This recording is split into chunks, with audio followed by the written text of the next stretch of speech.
ஐந்தாவது ஸ்லோகம்.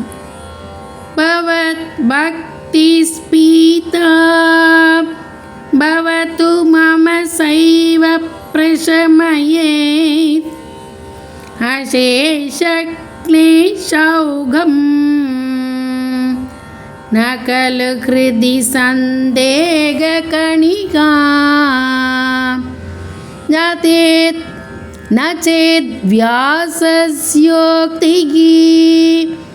தவ ச வசனம் நைகமவசோ பவேன்மித்யாரத்யா புருஷவசன பிராயமகிலம். குருவாயூரப்பா, எனக்கு உன்னிடம் உள்ள பக்தி முழுமையாக வேண்டும். பகவான்கிட்ட ஏற்படுற பக்தி நம்முடைய எல்லா துன்பங்களையும் அழிக்கக்கூடியது. இந்த கருத்தில் எனக்கு ஒருபோதும் சந்தேகமே இல்லை.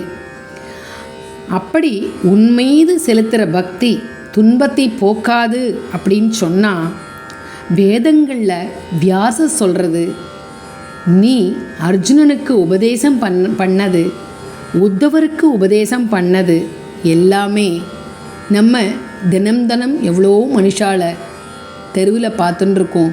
அவள்லாம் நம்மக்கிட்ட எவ்வளோ வார்த்தைகள் பேசுகிறா. அந்த மாதிரி நீ சொல்கிற எங்களோட இந்த துன்பங்களை இந்த பக்தி போக்காட்டா நீ சொன்னதெல்லாமே, இந்த உபதேசங்கள் எல்லாமே பொய்யாகிவிடும்.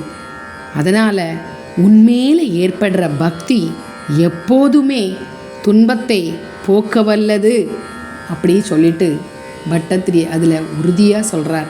நம்மளோட வாழ்க்கையிலையும் பகவான் நம்மளோட கஷ்டத்தை கண்டிப்பாக தீர்த்து விடுவார் அப்படிங்கிற நம்பிக்கை நமக்கு இருந்தால் நம்ம கூட அவர் எப்போவுமே இருந்து உதவி செய்வார்.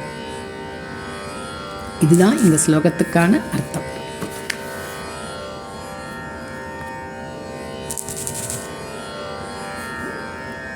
அடுத்தது 6வது ஸ்லோகம்.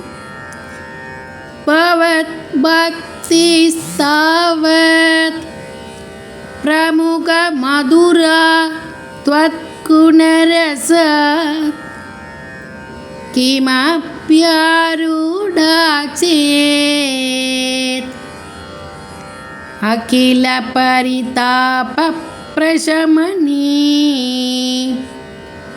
புனச்சாந்தே ஸ்வாந்தே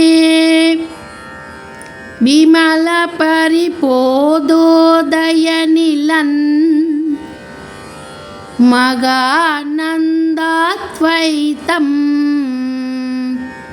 திசதி கிமத பிரார்த்தியமபரம். குருவாயூரப்பா, உண்மையில் செலுத்துகிற உண்மையான பக்தி அப்படிங்கிறது உன்னுடைய குணங்களை தெரிந்து கொள்ளும் போதும், உன்னோட கைங்கரியத்தை பொழுதுபோக்காக செய்துருக்கும் போதும் அது எங்களுக்கு முதல்ல இனிமையை தரது, சந்தோஷமாக இருக்குது.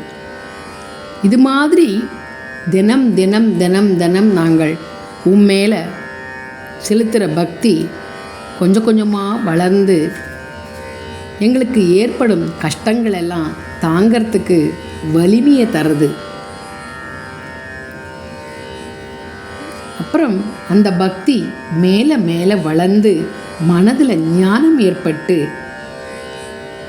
உன்னுடைய லீலா வினோதங்கள்லாம் தெரிஞ்சுண்டு இந்த உலகத்தில் பகவான் தான் நிரந்தரம் அப்படிங்கிறது எங்களுக்கு ஏற்பட்டு உன்னை நினச்சி ஏற்படுற அந்த பேரானந்தம் இது கிடைக்கும்போது இதை விட உங்ககிட்ட எனக்கு பிரார்த்தனை செய்கிறதுக்கு எதுவுமே இல்லை குருவாயூரப்பா. அதனால் எனக்கு எப்பவும் உண்மையில பக்தி ஏற்பட்டுட்டே இருக்கணும், உன்னையே எப்பவும் நினச்சிட்டு இருக்கணும், அதுக்கு அனுக்கிரகம் பண்ணுப்பா அப்படின்னு சொல்லிட்டு பட்டத்திரி கேட்குறார். நாமும் எப்பவும் பகவானை பக்தி பண்ணிட்டே இருக்கிற மனசை பகவான்கிட்ட கேட்கணும். இதுதான் இந்த ஸ்லோகத்துக்கான அர்த்தம்.